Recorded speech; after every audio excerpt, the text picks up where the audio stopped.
Hello friends, welcome back to my channel. जय माता दी।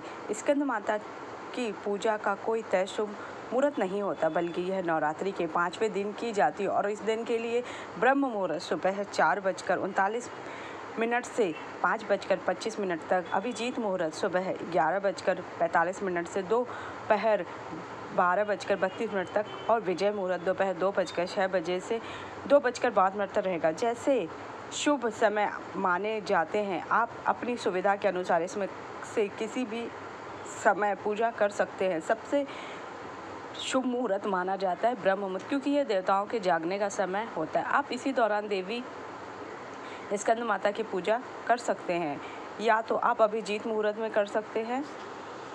वह जल्दी उठकर स्नान आदि कर स्वच्छ वस्त्र धारण करें। इसके बाद आसन पर बैठ जाएं। इसके बाद चौकी पर स्कंद माता की प्रतिमा या फोटो स्थापित करें। फिर माँ की प्रतिमा या चित्र को गंगा जल शुद्धिकरण करें। जल भरकर कलश चौकी पर रखें। उसी चौकी पर भगवान श्री गणेश, वरुण, नवग्रह, षोडश, सप्तमात्र आदि 7 सिंदूर की बिंदियाँ लगाएं। कुछ उनकी स्थापना भी कर लें। इसके बाद व्रत पूजन का संकल्प, फिर मंत्रों का द्वारा स्कंद माता सहित समस्त देवी देवताओं की षोडशोपचार पूजन करें और माँ को अक्षत, लाल चंदन, चुनरी और लाल पीले फूल चढ़ाएं। इसके बाद दुर्गा सप्तशती का पाठ करें, साथ ही दुर्गा चालीसा भी पढ़ें। उसके बाद माँ स्कंद का पसंदीदा भोग लगा उन्हें पान, सुपारी और लौंग अर्पित करें। माँ के मंत्रों का जाप करें और आरती अवश्य करें। या देवी सर्वभूतेषु माँ स्कंद माता रूपेण संस्थिता, नमस्तस्यै नमस्तस्यै नमस्तस्यै नमो नमः। ओम देवी स्कंद मातै नमः। सिंहासनागता नित्यं पद्मांचितकरद्वयः, शुभादास्तु सदा देवी स्कंद माता यशस्विनी। इस मंत्र का अर्थात माँ दुर्गा के 5वें स्वरूप का नाम स्कंद माता। इनकी 4 भुजाएं हैं। दाहिनी तरफ की ऊपर वाली भुजा में भगवान स्कंद गोद में है। कार्तिकेय जी। दाहिनी तरफ की नीचे वाली भुजा में कमल पुष्प है। बाएं तरफ की ऊपर वाली भुजा में वर मुद्रा तथा नीचे वाली भुजा में कमल पुष्प है।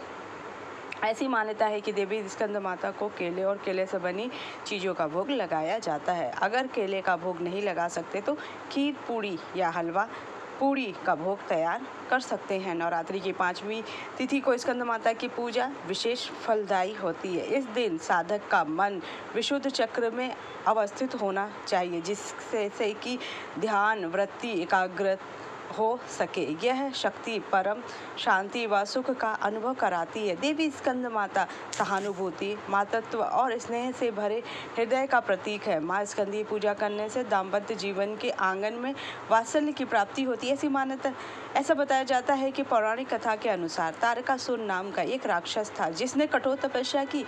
उसकी तपस्या से प्रसन्न होकर भगवान ब्रह्मा जी ने उसे दर्शन दिए और वरदान मांगने को कहा। तब तारकासुर अमरता होने का वरदान मांग लिया। इस पर भगवान ब्रह्मा जी ने कहा, जन्म लेने वाले हर प्राणी का अंत है, मृत्यु अवश्य होती। यह बात सुनकर तारकासुर ने बड़ी चालाकी से यह वरदान मांगा कि उसकी मृत्यु केवल शिव के पुत्र के हाथों ही हो। ऐसा उसने इसलिए कहा क्योंकि उसे लगा था कि भगवान शिव कभी विवाह नहीं करेंगे तो उनके कोई पुत्र भी नहीं होगा। ऐसे में वह अमर हो जाएगा। तब ब्रह्मा जी ने उसे यह वर दे दिया। वरदान प्राप्त करने के बाद उस राक्षस ने उपद्रव फैलाना शुरू कर दिया। उसके अत्याचारों से सभी काफी भयभीत पैदा। तब भगवान शिव के पास जाकर प्रार्थना की, तारकासुर के अत्याचारों से मुक्ति दिलाए।